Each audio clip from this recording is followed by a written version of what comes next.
Thank you, Madam Chair. Thank you for highlighting my being a non-member of this committee. But I nonetheless, highlighted also I that have you every have right the to speak. privilege to manifest your position. Thank you po. Because that is according to our rules, Honorable Marcoleta. Including the highlighting of being a non-member. Kasama po yun. The rule that non-members cannot raise a motion and cannot vote, but they Opo. can manifest. And that is observed in all committees in the House of Madam Chair, I Representatives. did not say that I'm about to make a motion. Wala nung po akong sinabi. Anyway, ma'am, magandang hapon po sa Madam Chair, sa committee na ito. Madam Chair, Is that a point of order? yes, not really the point of order. I just would like to find out if he is a she or a he because you have been mentioning her. Point of order, Madam Chair. Let's allow Congressman Marcoleta to proceed. All right. Honorable Marcoleta is recognized. You may proceed. Madam Chair, Gusto I ko just would bang- like to make it clear. He Madam is Chair, he.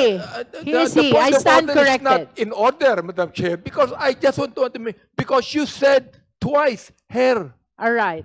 So I I'm would like to addressing find out him. if she is a she or a he. Madam is Chair, he. make a ruling and allow Congressman Marcoleta to proceed. As a response to proceed the to- Honorable Abante, we are addressing now Honorable Marcoleta as he, him, his, and the chair therefore stands corrected. You may proceed, Honorable Marcoleta. Thank you, Madam Chair. Madam Chair.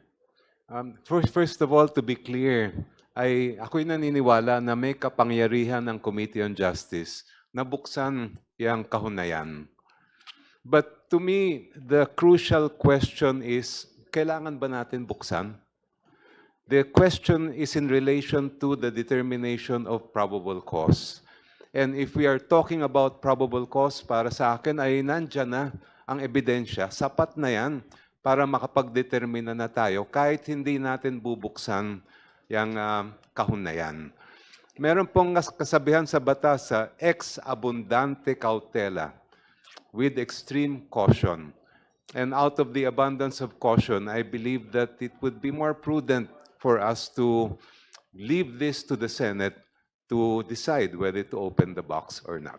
Thank you, Madam Chair. Kong Chel, you're not joining the position of Kong Laila. For once, I think For we have once. some disagreement. That is for the record, for once. For the first time. Split decision. Now let us proceed to recognize the Honorable Sara Ilago. Maraming salamat, Madam Chair. This representation from Gabriela Women's Party also joined the position of the Honorable De Lima and their colleagues from the Committee on Justice who are in favor of opening the box. Nasa kapangyarihan ng Committee on Justice na buksan ang box na ito at kung kakailanganin na tayo ay magkaroon ng executive session, bakit hindi natin gawin? Kung ito ay makakatulong sa House Committee on Justice nang sumusunod sa ating sariling rules of proceedings sa paghahawak at sa pag-initiate at pagsisimula ng mga impeachment complaints. Sang-ayon sa ating rules at habang naka-executive session at kung makakatulong sa ating determination ng probable cause, dapat gawin natin ito. Hindi biro ang ating kinakaharap, nasa pangalawang pinakamataas na posisyon ng pamahalaan ang may nakahain na impeachment complaint. Kaya't napakahalaga na mabusisi natin ang bawat dokumento na may kinalaman doon sa ating responsibilidad na ma-determine kung sapat ba ang probable cause para ang impeachment proceeding na ito ay magtuloy-tuloy. Para sa interest ng transparency, para sa interest ng accountability,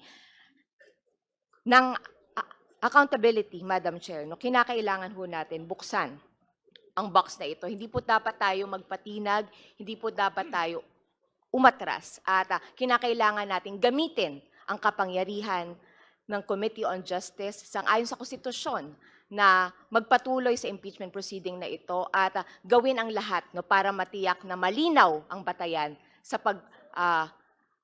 pagpapatuloy ng impeachment proceeding na ito. Maraming salamat, Madam Chair. Thank you. Any other justice members who wish to manifest on the Honorable SDML, Lawrence Defensor? Madam Chair, I requested to be listed. Sorry, with the indulgence of Honorable Defensor, let us acknowledge, recognize the Honorable Wowo Fortes. Pasensya na po. And no problem, Madam Chair.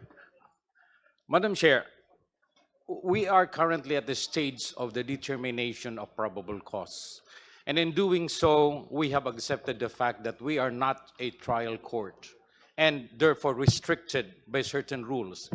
Even testimonies and affidavits of direct witnesses cannot be examined beyond the corners of your affidavit, meaning no probing questions are allowed during this stage of the proceedings. And with that restrictions, I would understand that the NIRC Section 20, Paragraph A is very clear on the restrictions on the opening of the box. And the exercise of restraint, I would suggest that we limit our proceedings within the four corners of the provisions of Section 20, Paragraph A of the NIRC. Furthermore, my seatmate here, Congressman Abante, has a very persuasive argument that has legal and biblical basis. The legal basis, I fully understand being a lawyer, and the biblical basis, I further fully understand as I have studied for the priesthood sometime in the past. With that, Madam Chair, thank you very much. Maraming salamat po, Honorable Wowo Fortes. Now we proceed to the Honorable Lawrence Defensor, our Senior Deputy Majority Leader. Salamat pong muli, Madam Chair. 6 na beses ko pong narinig ang word na cautious o pag-iingat. At sang-ayon po akong dapat mag-ingat tayo at maging cautious tayo. Dapat po maging cautious at mag-ingat tayo na dapat hindi mangyari na ang simpleng batas o ang simpleng statute tulad ng tax code or the National Internal Revenue Code ay payagan nating mag-undermine ng ating saligang batas o pinakamataas na batas sa buong bansa. A simple statute should never undermine the highest law of the land kasi magiging masamang precedent ito sa mga susunod na impeachment proceedings na kahit wala na tayo dito, ay i-invoke itong precedent na ito na pwedeng harangin pala ng simpleng batas ang mandato ng konstitusyon na dapat mailabas. Gusto kong mailabas kung anuman ang nilalaman yan kasi baka may ebidensyang makapag-dismiss ng kaso laban sa vice-presidente.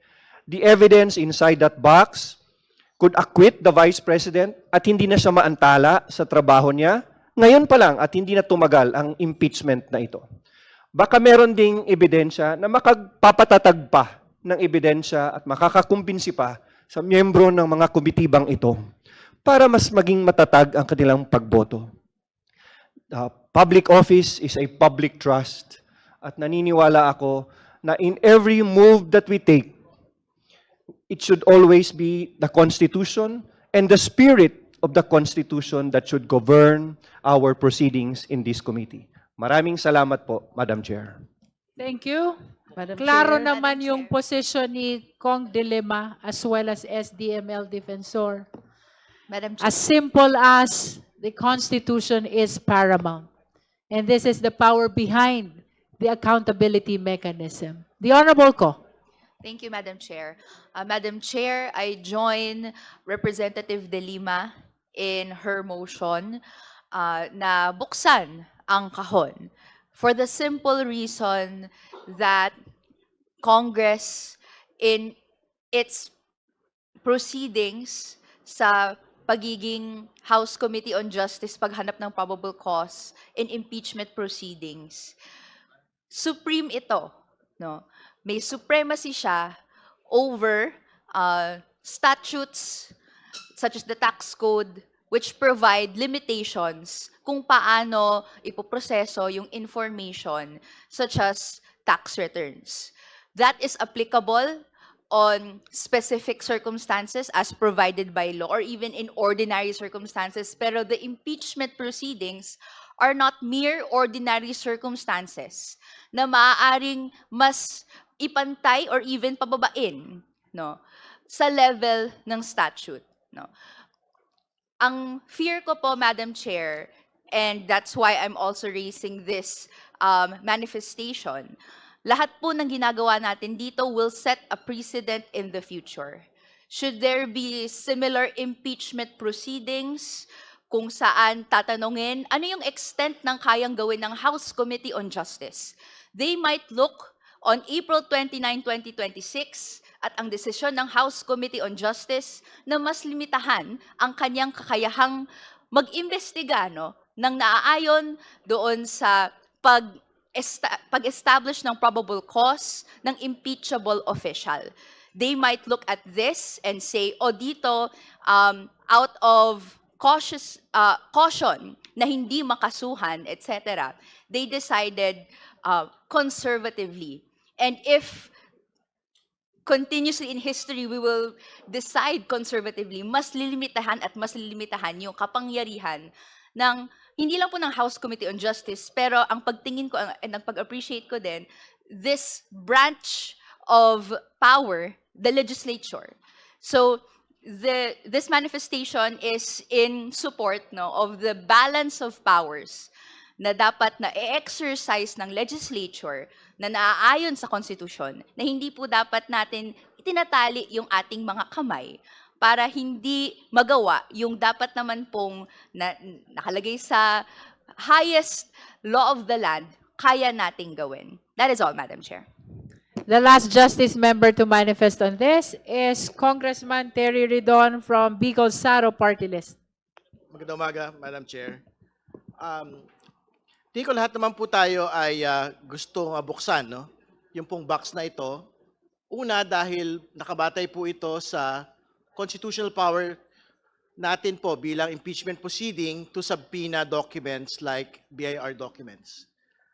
Pero ang kailangan ho natin pagpasyahan ngayon, sapat na po ba ang mga ebidensyang inilatag ngayong araw po na ito para magkaroon ng finding of probable cause on unexplained wealth? Tingin ko even without opening the box, sapat-sapat na po, sobra-sobra pa nga yung pong nailatag na ebidensya nung nakaraang linggo. Balikan po natin ulit ito. Ang laman po ng AMLAC report, which was never denied by the Carpio complaint, 6.77 billion in total transactions, 4.4 billion in inflows, pumasok na pera sa mga bangko ng mag-asawang Duterte Carpio, 1.5 billion in outflows na hindi ho natin makita sa SALN ng pangalawang Pangulo, 2.8 billion in net inflows na dapat ay nananatili sa kanilang mga bangko pero hindi nakalahad sa SALN ng pangalawang Pangulo. Pasukin po natin yung SALN mismo kung bakit po ito sapat-sapat na ebidensya. Ang nakalagay sa SALN for 2024, 88.5 million pesos lamang po. On those two pieces of evidence and reports pa lamang po, mga kaibigan, sapat-sapat na, sobra-sobra pa ho. Ito pong finding of probable cause. This particular section of the impeachment proceeding will go straight to the Senate. Sigurado po tayo dyan. At I'm quite certain that this box will be opened at the level of trial. So, Madam Chair, tingin ko kung wala naman na po nga kailangan pa hong pag-usapan, magandang pagbotohan na po natin ito pong bagay na ito. Maraming salamat po. Our parliamentary status, the Honorable De Lima already moved to open the BIR box. And then Madam we Chair. heard the different positions of the justice members. And we continue to hear because I could see members still raising their hand. Madam Chair. Can we call Honorable Marcoleta first? Honorable Marcoleta is a non-member of Justice Committee, but of course, we recognize her opportunity to manifest her position as well. Thank you, Madam Chair. Thank you for highlighting my being a non-member of this committee. But I nonetheless, highlighted also that I have you every have right the to speak. privilege to manifest your position. Thank you po. Because that is according to our rules, Honorable Marcoleta. Including the highlighting of being a non-member.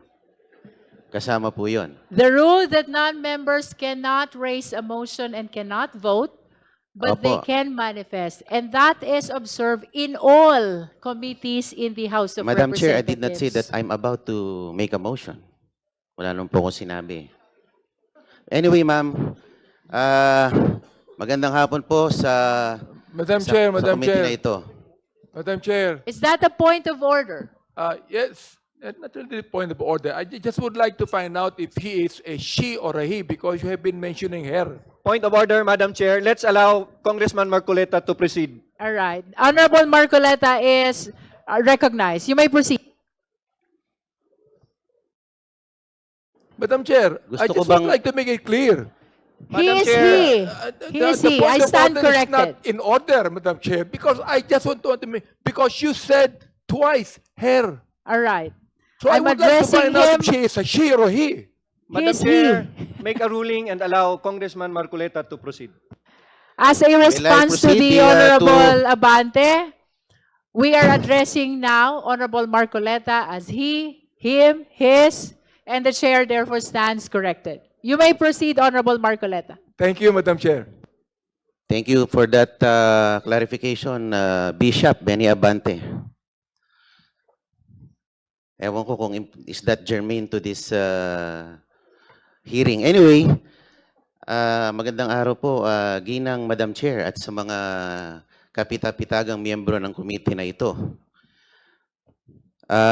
Marahil ay inaasahan nyo na ako po ay magbibigay ng manifestasyon para tutulan ang pagbubukas ng box na yan mula sa BIR. Ang katunayan po, ako po ay hindi tututol. You may go ahead and open it all you want. Sabi nga ni Madam Chair, hawak niya ang beat. Sino ba naman ako para pigilan ito? Sabi nga ng kanta, huwag mong bibitawan. Huwag niyo na bitawan yung box. So I dare the committee to open the box, but with a caveat, siguraduhin niyo po na hindi kayo nakalalabag sa batas. At sinabi rin po ni Popoy sa pelikula, I deserve an explanation. I deserve an acceptable reason. Siguraduhin niyo po na kung bubuksan niyo yan, meron po kayong acceptable reason na naayon sa batas. At ako po ay kaisa niyo rin sa komite na ito sa paghahanap ng katotohanan.